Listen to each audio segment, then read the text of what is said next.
পিতাকে করব ধন্যবাদ, গুরুর দ্বারাই গুরুকে ধন্যবাদ। নাম রূপা বিশ্বাস, হাওড়া ডিস্ট্রিক্ট লিলুয়া থানার কোনা এরিয়া থেকে বলছি। আমরা পরিবার, স্বামী, আজকে সত্যি পরমেশ্বর পিতা উনি মহান, ওনার দয়া করুণার কাছে আমি চিরঋণী। কেননা একটা সময় আমার ফ্যামিলি কি ছিল, অসহায় ছিল, অন্ধকার কারাকূপের মধ্যে পড়েছিলাম। বিয়ের পরে জানতে পারি যে স্বামী ড্রিঙ্ক করে, লটারিতে আসক্ত। আর স্বামী ড্রিঙ্ক করার কারণ ছিল স্বামী ছোট থেকেই খুব পড়াশোনায় ভালো ছিল আর লক্ষ্যও ছিল জীবনে প্রতিষ্ঠিত হব, কিন্তু সেখান থেকে দুষ্টে চাতুরিতে স্বামী প্রতিষ্ঠিত হতে না পারার কারণে কি করে একটু একটু করে ড্রিঙ্ক করা শুরু করে। আর সেই ড্রিঙ্ক করা থেকে সেই মানে ড্রিঙ্ক করতে করতে স্বামী এতটাই সেই লটারির প্রতি আসক্ত হয়ে যায়। কেননা লটারি কাটার কারণ হচ্ছে স্বামীর জন্য অনেক জগতের অনেক ওঝা তান্ত্রিকের কাছে গেছিলাম। ওঝা তান্ত্রিক কি বলেছিল যে হাত দেখে, স্বামীর হাত দেখে বলেছিল তোমার রেখাতে লটারি আছে। দাদাভাই সেখান থেকে কি করে লটারি কাটা শুরু করে। প্রথম একটু একটু লটারিও পেতে থাকে দাদা। তারপর দাদাভাই স্বামীর লটারির প্রতি আরও আসক্ত হয়ে যায়, যে 5,000 10,000 টাকারও লটারি কেটে ফেলে। যে সংসার কিভাবে চলবে সেই দিকে স্বামীর ধ্যান ছিল না। বিয়ের পর সন্তান হয়, সন্তানকে কিভাবে বড় করব, সংসার কিভাবে চলবে সেদিকে স্বামীর ধ্যান না থাকার কারণে আমাকে প্রচুর পরিশ্রম করতে হতো, রাত দিন পরিশ্রম করতাম। আর কি ওঝা তান্ত্রিক অনেক কিছু করেছিলাম যাতে স্বামী পরিবর্তন হয়, সেখান থেকেও স্বামী পরিবর্তন হয়নি। দিন দিন স্বামী আরও খারাপের মধ্যে চলে যাচ্ছিল। হঠাৎ এক দিদিভাইয়ের দ্বারায় পরমেশ্বর পিতার এই বার্তা আমি পাই।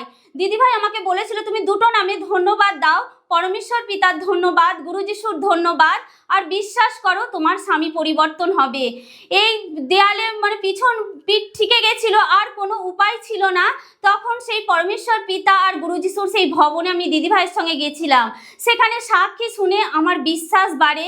সেখানে বচন দ্বারা আমি উৎসাহিত হয়েছিলাম মথির 11:28 যে হে পরিশ্রান্ত ভারাক্রান্ত লোক সকল আমার নিকটে আইসো বিশ্রাম দেব।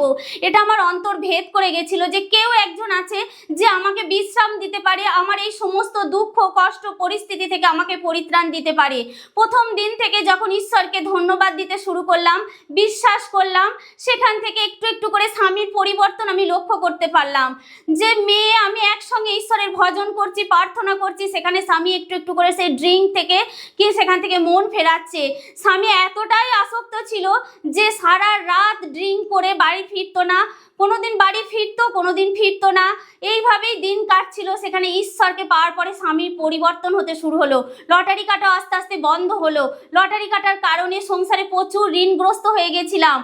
লোক এমনই পাওনাদাররা বাড়িতে চলে আসতো যে না দাদাভাই এত টাকা আমার কাছে ঋণ নিয়েছে, যেখানে দাদাভাই 50,000 টাকা ঋণ নিয়েছিল সেখানে আমাকে 1 লাখ টাকা ঋণ দিতে হয়েছিল।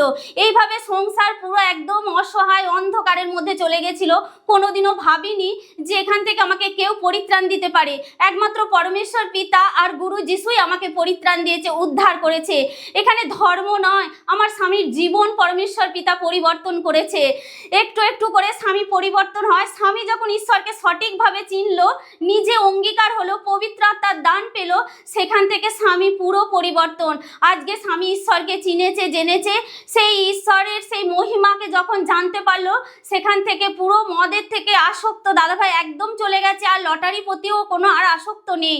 আর আজকে আমার ফ্যামিলি খুব সুন্দর আছে। যে ইউথ সন্তানকে আমি ছোট থেকে অভাবের মধ্যে বড় করেছি, কোনোদিন কিছুই তার চাহিদা পূরণ করতে পারিনি, সেখান থেকে পরমেশ্বর পিতাকে চেনাতে আজকে ইউথের জীবনেও প্রচুর সুখ। সে কি পড়াশোনা তাকে করাতে পারতাম না, এতটাই পড়াশোনার প্রতি মেয়ে আসক্ত, সেখানে তার খরচা জোগাতে পারতাম না। আজকে পরমেশ্বর পিতা সেই সন্তানের মনোবাঞ্ছাও পূর্ণ করেছে। সেই সন্তান আজকে যে ঈশ্বরকে চেনার পর থেকে মেয়ে যে সায়েন্স নিয়ে ভর্তি হয়েছে, মাসে 7,000 টাকা খরচা, সেখানেও পরমেশ্বর পিতা দয়া করেছে। আর ভাড়া বাড়িতে থাকি, সেখানেও পরমেশ্বর পিতা, যে আগে ভাড়া দিতে পারতাম না, ঈশ্বরকে না পাওয়ার আগে আমি ভাড়া দিতে পারতাম না, 2 মাস 3 মাস হয়ে যেত, ভাড়ার মালিক এসে অনেক কথা শুনিয়ে যেত, সেগুলোও কি নীরবে সহ্য করতাম। আজকে পরমেশ্বর পিতা সেই প্রথম মাসের প্রথমেই কি সেই ঘর ভাড়াও দিয়ে দিচ্ছে সুন্দর।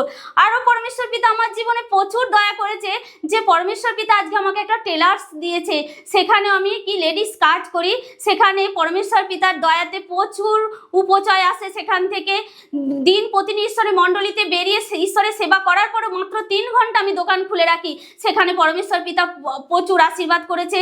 সেখানে আমার সংসার আজকে পরমেশ্বর পিতার দয়ায় আজকে আমি হ্যাপিতে আছি। এই সুখ আমাকে কেউ ফিরিয়ে দিতে পারেনি, আমার নিজের বাবা মাও পারেনি। আজকে পরমেশ্বর পিতা আমার সেই সুখ শান্তি সমস্ত কিছু ফিরিয়ে দিয়েছে। তাই পরমেশ্বর পিতাকে ধন্যবাদ, গুরু যিশুকে ধন্যবাদ। আর সকলের কাছে আমার প্রার্থনা যে আজকে আমি যেমন সেই অসহায় জীবনযাপন করছিলাম, আজকে পরমেশ্বর পিতাকে চেনাতে, গুরু যিশুকে চেনাতে আজকে যে আমি সুন্দর আছি, আমার ফ্যামিলি যে সুন্দর আছে, স্বামী সন্তান সপরিবারে ঈশ্বরকে চিনে একত্রিত ঈশ্বরের সেবা করে যে কি আনন্দ পাচ্ছি, তারাও আজকে সেই দাদাভাই দিদিভাইদেরকে বলবো আপনারাও এই ঈশ্বরকে চিনুন, বিশ্বাস করুন, গ্রহণ করুন। তাহলে আপনাদের জীবনও পরমেশ্বর পিতা সুন্দর করতে পারে। তো আমাদের এই পিতাই পারে, গুরু যিশুই পারে। তা পরমেশ্বর পিতাকে ধন্যবাদ, গুরু যিশুকে ধন্যবাদ। নমস্কার সকলকে। সত্যিই পরমেশ্বর পিতা আমার জীবনে, আমি যেভাবে ছিলাম অন্ধকার কারাকূপের মধ্যে পড়েছিলাম, তা সত্যি আমাকে পরমেশ্বর পিতাকে চেনার পরে আমি সত্যিই সেখান থেকে বেরিয়ে এসেছি। আমি নেশা থেকে বিরতি দিয়েছি এবং আমাকে পরমেশ্বর পিতা সত্যিই মহিমা করেছে, আমার পরিবারকে হ্যাপি করে তুলেছে। এর জন্য সত্যিই পরমেশ্বর পিতাকে ধন্যবাদ দিয়ে আমার আশা মেটে না। তাই সকলকে নমস্কার, পরমেশ্বর পিতাকে ধন্যবাদ, গুরুর দ্বারাই গুরুকেও করবো ধন্যবাদ। নমস্কার।